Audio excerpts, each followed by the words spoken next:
Could you explain, I think that's a good paradigm shift for people too. So your horses are out in a pasture, doing whatever it is that they do, horsing around.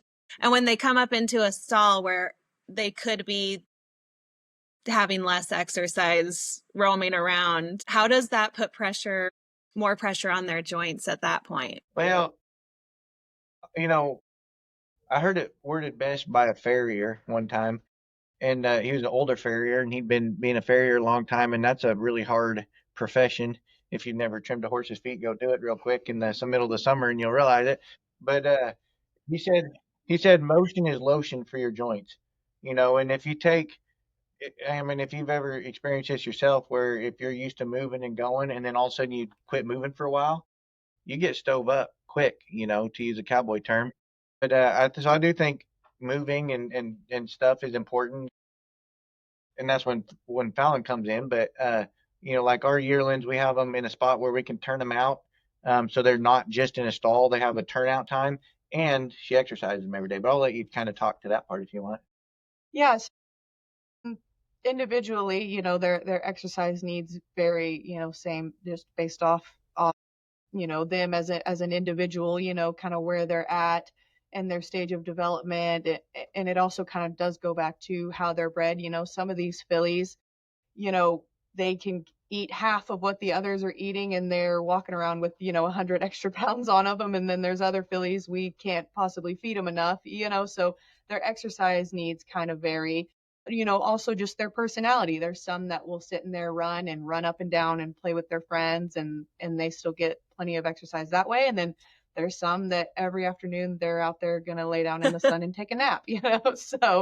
So we kind of base their needs off the individual I love it. horse. I love it. On a daily basis, when you're prepping them, is there anything that you guys are looking at from a health or veterinary perspective on their joints, or, running your hands up and down their legs? Any kind of tips like that you could give to horse owners at home? It's really good to have a good management structure in place and have good protocols. But Fallon touched on it just now. It's even more so important that then once you have that baseline, so like, we'll have our base. Okay, we're going to exercise. We're going to feed roughly this as a baseline. But really, what's even more important is then, just like people, every person is different in their metabolic needs and their requirements. Same with horses. So the more that you can actually customize it, the better it actually is. So instead of trying to come up with what's the protocol, every place is different, and even in different parts of Texas or different parts of the country or the world, the needs are going to be different. So really, you do have to customize your needs. From there, my 2 cents, and then let Fallon answer. But I would say you need to have a good team. Looking at the horses every day, having their hands on the horses, helping them grow mentally, physically. I mean, just being with them and having a good team, I think, is important. And just we do work them every day, and putting your eyes on them every day, then you'll start to notice like, oh, this big, maybe popped up overnight, maybe this is something we need to have looked at or whatnot. But really also I think a lot of people, and this happens every year, they are ranch raised and they live outside, so there's cosmetic, some lumps and bumps and stuff. And I think a lot of people sometimes can get really, like, oh my gosh, what is that, and are they going to be sound, and obviously we every single day watch them move and we work them and make sure that they are sound and healthy. And yes, they're young horses and they do silly things and they can get some lumps and bumps, but really we do a really we really try to keep them sound and healthy and Same. everything for the sale. I love you guys have said so much good stuff, a lot of treasures in here. What do you wish people understood about sales prep or about bringing a new horse home after a sale? So for me, one of the main things I want people to understand is that change is stressful, and and so they're changing environments, potentially changing feeds, depending on how far you got to go. They may have a haul included there. Depending on what age of horse you're buying. If you're buying aged gelding that the cowboys have hauled to ranch rodeos and all that kind of stuff, then obviously they're used to going down the road. But some of these yearlings, for example, may have never left the ranch, and Fallon does a phenomenal job exposing them to everything. She'll take them in the arena, and we'll get the photographers come take pictures of them, and they have all kinds of bells and whistles there, and we practice loading them and tying them and bathing them, so they get exposed to a bunch of stuff. But that's different than going to a new home, and so change is stressful. And that's where things like keeping them on the gut health is a great idea, because that helps. I can't emphasize enough the importance of gut health. In the human world, they talk about that your guts are the gateway. Like, it even affects your brain health. Your probiotics and your microbiome balance in your GI tract. So I would encourage people, whenever they buy a horse at our sale or any other sale, is to think about two things. One is keeping them on the gut health supplement to keep them balanced in that regard. And then the other is Did we lose electrolytes. you? And I think that right now is kind of top of mind because of how hot it is right now.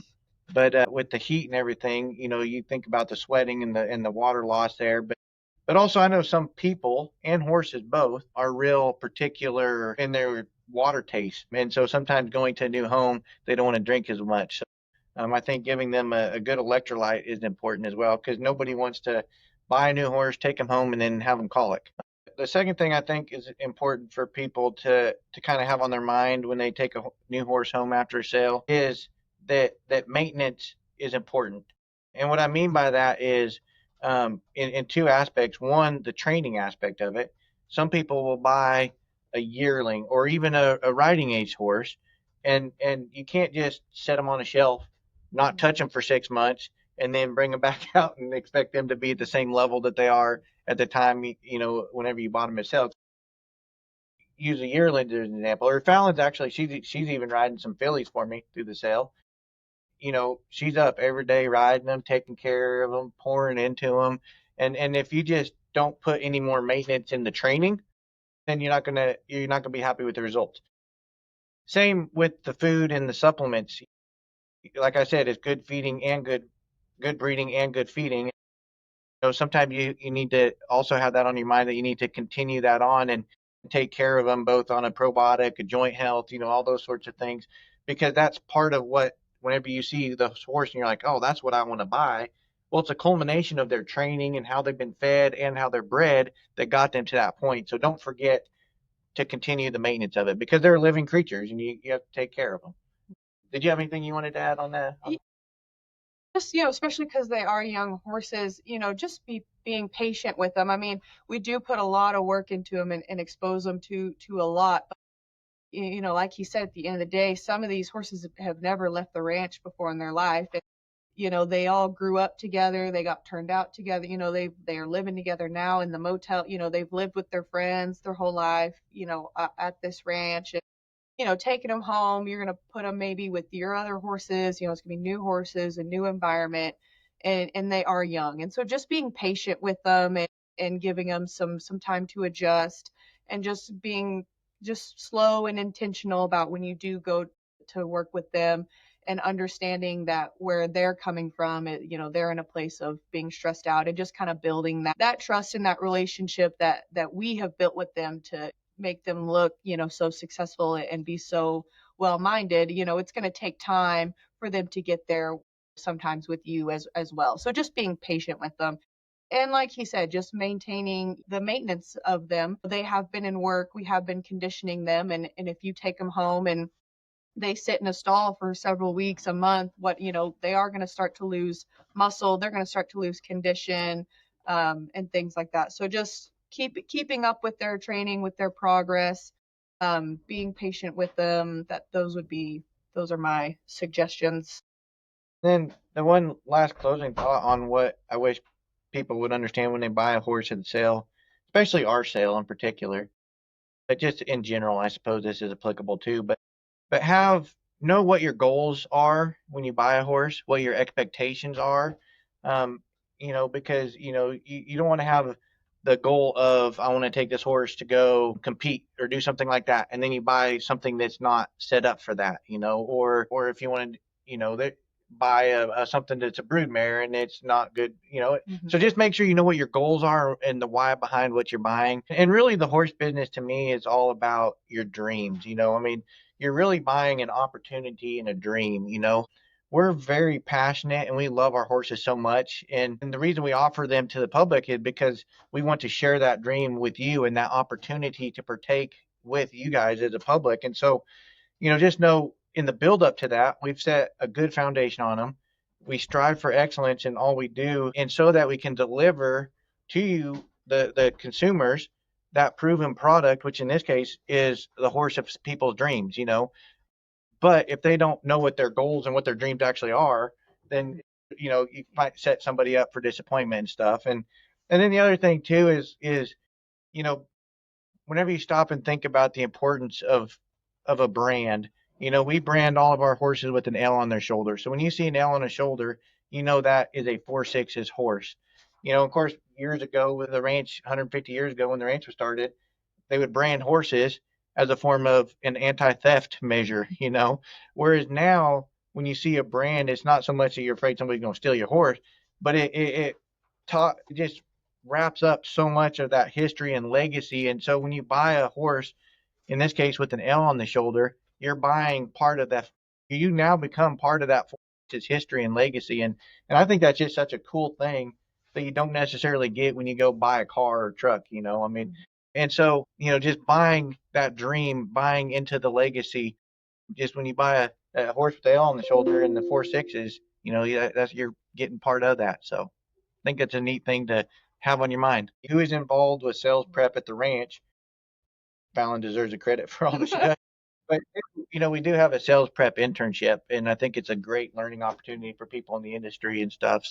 Our sales rep interns, man, they do a lot of, we talked about it's important to have a good team. And when you're sales prepping, man, our interns, they are our team, and we really rely on them a lot, and they do a lot of work as far as getting these yearlings ready for the sale. And it's a great opportunity and a great experience. They learn a lot. They get a lot of hands-on experience. They learn a lot about how to work with young horses, how to do groundwork, things like that.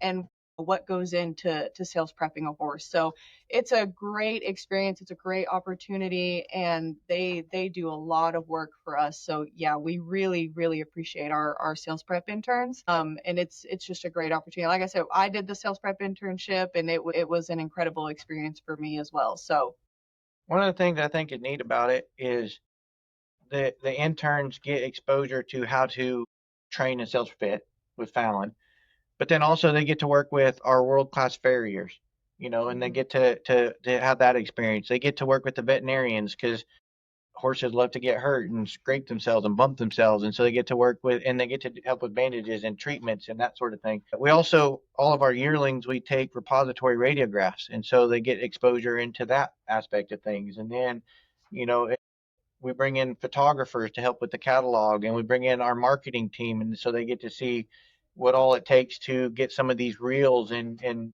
promote the horses accordingly and stuff. So doing a sales fitting internship, man, you get to see a large majority of the horse industry in a short amount of time. So I think it's a neat program. And then Fallon does a great job at leading the interns and also fitting on all these sale horses. So, yeah, we kind of get a mix. Some of them are, they're interested in going to vet school, but it is kind of a mix. Some kids we have, they've maybe already graduated. They're looking, to kind of start their career in the horse industry.